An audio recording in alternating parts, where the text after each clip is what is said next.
시청자 여러분 안녕하십니까? 9월 23일 KBTV 뉴스투데이를 시작합니다. 오늘 첫 소식입니다. 맨해튼과 브롱스 등지에서 한인이 운영하는 꽃 유통업체와 업주가 노동법 위반 혐의로 피소됐습니다. 이 꽃집뿐만 아니라 식당, 세탁소 등 한인이 운영하는 업체들이 잇따라 소송을 당하고 있습니다. 노동법에 대한 보다 확실한 인지가 필요해 보입니다. 윤나리 기자가 보도합니다.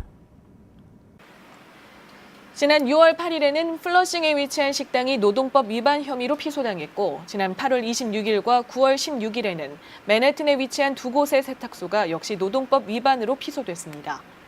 이렇게 한인 업주들이 운영하는 업소들이 노동법 위반으로 소송을 당한 가운데 이번에는 한인이 운영하는 꽃집이 또 피소됐습니다. 이들 업주들이 문제가 되는 부분은 모두 근무수당 혹은 근무 시간 중 자리 이탈에 관련된 내용입니다. 미국에서 Fair Labor Standard Act, FLSA라는 법을 만들었어요. 연방법원에서. 연방법이죠.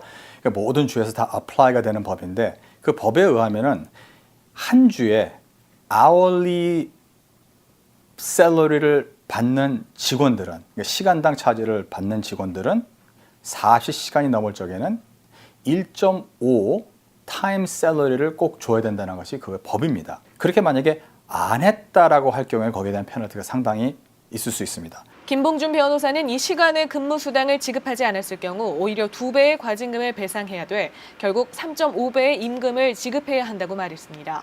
또 심한 경우 그 업소 자체가 징계를 받을 수도 있다고 덧붙였습니다. 또 근무 시간 자리 이탈에 대한 노동법도 언급했습니다.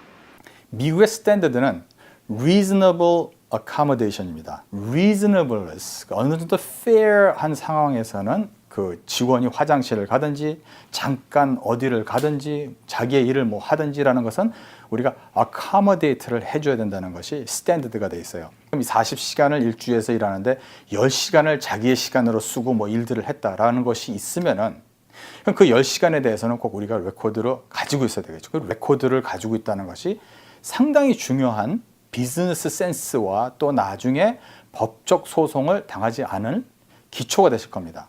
법률 전문가들은 이 노동법은 연방법이니만큼 업주들은 이 노동법의 내용에 대해 확실하게 인지하고 반드시 지켜야 한다고 조언합니다. KBTV 윤나리입니다.